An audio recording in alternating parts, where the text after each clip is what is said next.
मैं पूछना चाहता हूं भारत के प्रधानमंत्री जी से, मैं पूछना चाहता हूं भारत के गृह मंत्री जी से, मैं पूछना चाहता हूं देश के सभी राज्यों के मुख्यमंत्रियों से, जो कथावाचक खुलेआम संविधान को बदलकर हिंदू राष्ट्र बनाने की बात कर रहे हैं। क्या ये संविधान का विरोध नहीं है? संविधान बदलने की बात कर रहे हैं तो वो जेल में क्यों नहीं है? क्या देश के प्रधानमंत्री और गृह मंत्री और सारे मुख्यमंत्री को इस्तीफा नहीं देना चाहिए? सत्ताधारी पार्टी के जुड़े हुए लोग खुलेआम अनुसूचित जाति जनजाति के लोगों के मुंह पर मुंह रहे हैं। व्यापार करने पर धार्मिक बंदिश थी, हमारे लोगों के संपत्ति रखने पर बंदिश थी, तो फिर हमारे लोग ना ग्रेजुएट बन पाए, ना व्यापारी बन पाए, ना इनकम टैक्स पेई बन पाए। संविधान का वितरण भी किया। ये संविधान है क्या? इस इतने मोटे संविधान को आम आदमी नहीं पढ़ेगा और उसकी भाषा उसको समझ भी नहीं आएगी। लेकिन जिसने संविधान की इस प्रस्तावना को पढ़ लिया, वो समझ लो वो संविधान को जान गया। लग रहा है आप लोगों का सुनने का मूड कम है, लोग उठ के खाने की तरफ जा रहे हैं, लेकिन फिर भी जो लोग सुन रहे हैं उनको निराश नहीं करूंगा। मैं अपनी बात को रखूंगा जरूर। आजकल आप देख रहे होंगे पिछले 2-3 सालों में कई प्रकार के नए नए कथावाचक आ गए। एक तरफ हम लोग संविधान जागरूकता महोत्सव मना रहे हैं, लेकिन खुलेआम बड़े बड़े पंडालों में वो कथावाचक कथा करते हुए कहते हैं संविधान को बदलो, हमको हिंदू राष्ट्र बनाना है। मैं पूछना चाहता हूं भारत के प्रधानमंत्री जी से, मैं पूछना चाहता हूं भारत के गृह मंत्री जी से, मैं पूछना चाहता हूं देश के सभी राज्यों के मुख्यमंत्रियों से, जो कथावाचक खुलेआम संविधान को बदलकर हिंदू राष्ट्र बनाने की बात कर रहे हैं। क्या ये संविधान का विरोध नहीं है? क्या ये देश का विरोध नहीं है? भारत विविधताओं का देश है। भारत के अंदर अनेकों धर्म, अनेकों संस्कृतियां, अनेकों भाषा और हजारों जाति के लोग रहते हैं। जब हम भारत के संविधान को प्रस्तावना को पढ़ते हैं और ऐसे कथावाचकों की कथा को सुनते हैं तो समझ आता है कि वो कथावाचक सीधे सीधे भारत के संविधान पर हमला कर रहे हैं, वो सीधे सीधे भारत की अस्मिता पर हमला कर रहे हैं। और उनकी कथा जहां खोती है उसकी सुरक्षा पुलिस करती है। मैं पूछना चाहता हूं देशद्रोहियों की सुरक्षा पुलिस क्यों करती है? जो लोग देश को तोड़ने की साजिश कर रहे हैं, जो एक धर्म विशेष का राष्ट्र बनाने की बात कर रहे हैं, मैं उनको कहना चाहता हूं देश के न्यायालयों के जजेस, देश के राष्ट्रपति, प्रधानमंत्री, तमाम मंत्री जब वो अपने पद की शपथ लेते हैं तो शपथ में यह भी होता है कि मैं भारत की संविधान की गरिमा को बरकरार रखूंगा। मैं बिना किसी भय के, बिना किसी पक्षपात के सभी जाति, सभी धर्म, सभी वर्गों के लोगों को समान रूप से न्याय प्रदान करूंगा, किसी के साथ कोई पक्षपात नहीं करूंगा। तो जो आज हमने संविधान की प्रस्तावना पढ़ी, इसको केवल पढ़ना नहीं है, इसको समझना भी है। ये प्रस्तावना कहती है हम भारत के लोग, हम भारत के लोग का मतलब भारत में रहने वाले सभी जाति, सभी धर्म के, सभी संस्कृतियों के, सभी भाषाओं को बोलने वाले लोग। हम भारत को कैसा बनाना चाहते हैं? हम भारत को सामाजिक, आर्थिक और राजनीतिक न्याय, विचार अभिव्यक्ति, विश्वास, धर्म और उपासना की स्वतंत्रता, प्रतिष्ठा और अवसर की समता, प्राप्त करने के लिए मैं यही रोकता हूं। मतलब सबको प्रतिष्ठा, सबकी बरकरार रहे, सबको समान अवसर मिले, लेकिन क्या ये हो पा रहा? खुलेआम सरकारी संरक्षण में, खुलेआम सरकारी संरक्षण में कथावाचक संविधान बदलने की बात कर रहे हैं, तो वो जेल में क्यों नहीं है? क्या देश के प्रधानमंत्री और गृह मंत्री और सारे मुख्यमंत्री को इस्तीफा नहीं दे देना चाहिए? जब कथावाचक खुलेआम संविधान को बदलने की बात कर रहा है, फिर वो जेल में क्यों नहीं है और उसकी सुरक्षा पुलिस क्यों कर रही है? क्या देश की पुलिस संविधान तोड़ने वालों को सुरक्षा देने के लिए बनी है, या देश की पुलिस संविधान की सुरक्षा करने के लिए, सबके मान सम्मान की सुरक्षा करने के लिए और इस संविधान की रक्षा करने के लिए बनी है? इस अंतर को समझना पड़ेगा। कुछ लोग सत्ताधारी पार्टी के जुड़े हुए लोग खुलेआम अनुसूचित जाति जनजाति के लोगों के मुंह पर मुंह रहे हैं, खुलेआम उनसे थूक चटवा रहे हैं, खुलेआम उनसे चप्पल चटवा रहे हैं, उनसे दंड बैठक लगवा रहे हैं, उनका मुंडन कर रहे हैं, उनकी बहन बेटे की इज्जत लूट के उनकी हत्याएं कर रहे हैं और विरोध करने पे उनके घरों पर जला रहे हैं। ऐसे में पूछना चाहता हूं, देश के प्रधानमंत्री जी, देश के गृह मंत्री जी और देश के न्यायालय, देश का पुलिस, देश की कानून व्यवस्था कहां है?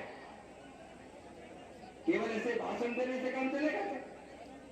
अरे संविधान की जागरूकता बनेगी कैसे जब आपके संविधान के ऊपर चर्चा करने वाली सभाओं में हम केवल पुरुष आते हैं, केवल पुरुष आते हैं, और वो भी अपने बच्चों को और पत्नी को साथ लेकर नहीं आते।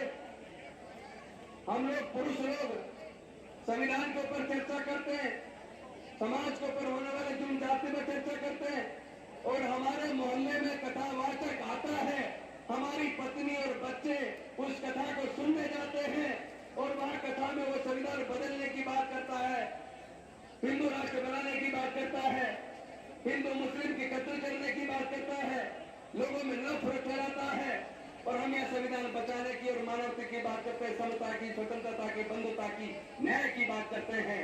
तो आपके बच्चे ने, आपकी पत्नी ने, आपकी बहन ने, आपकी बेटी ने, आपकी मां ने समता, स्वतंत्रता, बंधुता और न्याय की बात को नहीं सुना। वो कथावाचकों के पास जाके वो नफरत कैसे फैला रहे हैं, समाज को बांटने की साजिश कैसे कर रहे हैं, अंधविश्वास पाखंडवाद में डालकर हमारे बच्चों के भविष्य को अंधकार में कैसे डाल रहे हैं। अनजाने में हम अपनी पत्नी और बच्चों को घर छोड़ देते हैं और उन कथावाचकों की कथा सुनकर आपके बच्चे अपनी पढ़ाई छोड़कर 15 दिन के लिए वो कावड़ लेने जाते हैं। अपनी पढ़ाई छोड़कर आपके मजदूर लोग अपनी नौकरी छोड़कर 15 दिन के लिए 10-15 हजार रुपए खर्च करके कर्ज लेकर वो लोग कावड़ लेने जा रहे हैं। जब आपके घर के बच्चे कावड़ लेने जाएंगे तो संविधान बचेगा कैसे? संविधान केवल बात करने से बचने वाला नहीं है। मेहनत के लोग जो 18-18 घंटे काम करते हैं उनको भरपेट खाना नहीं मिलता। जो लोग एसी दफ्तरों में बैठते हैं, जिनके बड़े बड़े उद्योग धंधे हैं, बड़ी बड़ी इंडस्ट्रियां हैं, जो बड़े बड़े कुर्सियों पर बैठे हैं, अधिकारी हैं, उनके बच्चे तो कावड़ लेने नहीं जाते। उनके बच्चे तो विदेश में पढ़ने जाते हैं, उनके बच्चे कॉलेज में पढ़ने जाते हैं, उनके बच्चे IAS IPS बनने की कोचिंग ले रहे होते हैं, और आपके बच्चे धर्म की रक्षा का ठेका लेते हैं। तो समाज किसका बनेगा? किसका समाज मजबूत होगा? समाज उसका मजबूत होगा जिसके बच्चे पढ़ेंगे। समाज उसका मजबूत होगा जिसके बच्चे व्यापार में अपना मन लगाएंगे। समाज उसका मजबूत होगा जो एकजुट होकर अपने समाज को जागरूक करेंगे। हम लोग तो अपनी बहन बेटियों को जागरूक करते नहीं है, अपने बच्चों को जागरूक करते नहीं है, और ऐसे केवल मंचों का भाषण सोच के हम लगा के भाषण देने के बाद सोचते समाज जागरूक हो गया, हम चीजों को बदल देंगे, देश के संविधान को बचा लेंगे। जब देश की सरकार ही संविधान बदलने की साजिश कर रही हो, जब देश की सरकार ही खुद हिंदू, मुसलमान, पाकिस्तान, हिंदुस्तान, कश्मीर ये बोल बोल के लोगों में नफरत पैदा कर रही हो, तो देश बचेगा कैसे? देश का संविधान बचेगा कैसे? मैं कहना चाहता हूं, देश का संविधान बचाना है तो अपने बीवी को, अपने बच्चों को अंधकार के रास्ते से बाहर निकालो। उन्हें कथावाचकों के पास कथा सुनने मत जाने दो। उनको आप कावड़ लेने के लिए मत जाने दो।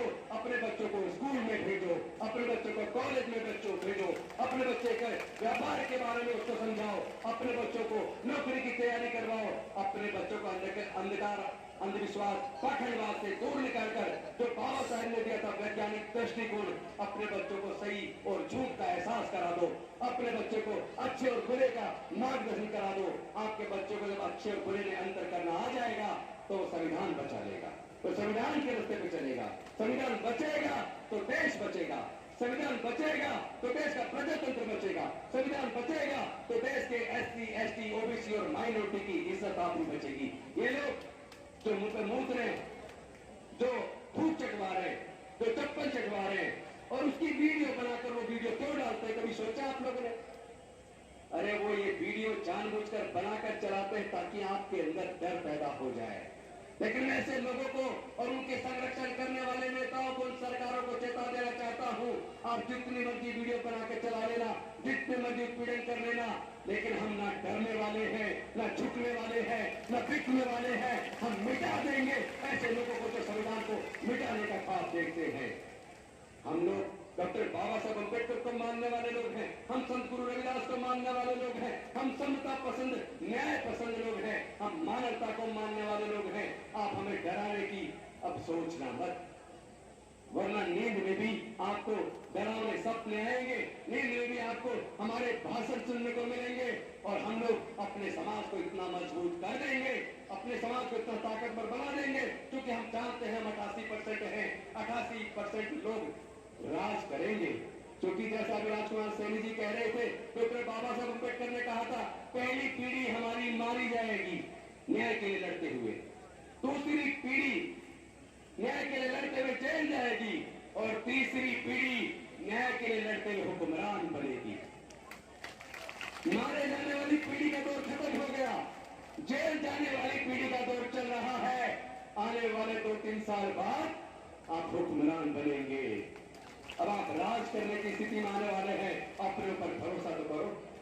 अरे अपने ऊपर, अपने वोट के ऊपर भरोसा करो, क्योंकि तुम्हें वोट की कीमत का एहसास नहीं है।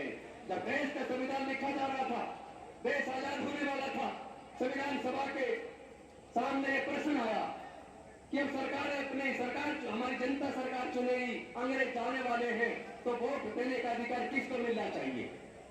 जब इस बात पे चर्चा शुरू हुई कि वोट का अधिकार किसको मिलना चाहिए, तो संविधान सभा के ज्यादातर सदस्य केवल वोट देने का अधिकार ग्रेजुएट को देना चाहते थे। कुछ संविधान के सदस्य, संविधान सभा के सदस्य वोट का अधिकार इनकम टैक्स पेयर को देना चाहते थे, कुछ बड़े जमींदारों को देना चाहते थे।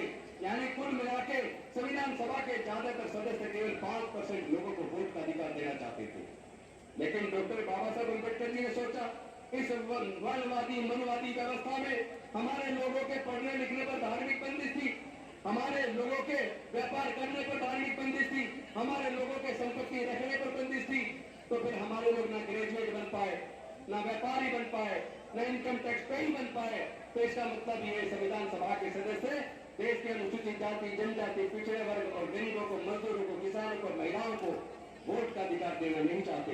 लेकिन डॉक्टर बाबा साहब अम्बेडकर ने बुद्धि और विवेक से, अपने तर्क से पूरी संविधान सभा को ये बात मानने के लिए मजबूर कर दिया कि भारत में वोट देने का अधिकार केवल इनकम टैक्स पेयर को नहीं, केवल ग्रेजुएट को नहीं, केवल बड़े व्यापारियों को नहीं, केवल पूंजीपतियों को नहीं, बल्कि भारत में रहने वाले सभी लोगों को वोट का अधिकार समान रूप से मिलेगा और हर आदमी की एक वोट होगी और हर व्यक्ति की वोट की कीमत बराबर होगी। लेकिन हमने गलती क्या की? हमने अपनी इस वोट की कीमत को समझा नहीं कि कितने मुश्किल से डॉक्टर बाबा साहब अम्बेडकर ने हमें वोट का अधिकार दिया।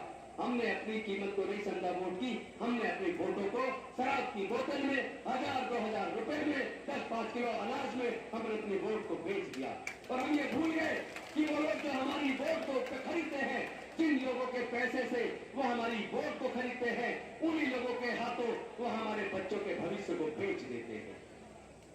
यही कारण है कि हम लोग 88% होने के बावजूद 12% लोग हमारे पर राज कर रहे हैं। और वो लोग, उन्होंने सत्ता में आने के बाद इतना बड़ा षड्यंत्र कर दिया, उन्होंने पढ़ाई इतनी महंगी कर दी कि आपके बच्चे फिर से पढ़ाई से दूर हो जाएं। आपके बच्चे नौकरी में आ जाया करते थे रिजर्वेशन से, उन्होंने ठेकेदारी पट्टा लाकर सारे सरकारी संस्थान बेचकर आपके आने वाले बच्चों से नौकरियां भी छीन ली और पैसा व्यापार करने के लिए आपके पास है नहीं। इसलिए हमें बहुत सूझबूझ से, अकल से, बुद्धि से, विवेक से डॉक्टर बाबा साहब अम्बेडकर के मार्गदर्शन में सोच विचार कर एकजुट होकर संविधान बचाने की लड़ाई को भी लड़ना होगा, अपनी बहन बेटी की इज्जत को बचाने की भी लड़ाई को लड़ना होगा। और हम लोग ईमानदारी के साथ अगर एकजुट हो जाए, अगर हम ये समझ लें कि जाति कुदरत ने नहीं बनाई, जिसने जाति बनाई वही देश पे सत्ता पे काबिज है, संसाधनों पे काबिज है। और जब तक जाति रहेगी तब तक जाति की वजह से उत्पीड़न रहेगा। जब जाति ही उत्पीड़न का कारण है तो हम जातियों को खत्म क्यों नहीं करते। इसलिए हमने मिशन जय भीम के माध्यम से नारा दिया है, जाति छोड़ो समाज छोड़ो, जाति छोड़ो समाज छोड़ो, और एक ऐसे समाज का निर्माण करो जिसमें सब लोग समान हो, सबके लिए समान अवसर हो, सब में भाईचारा हो, नफरत के लिए कोई स्थान ना हो।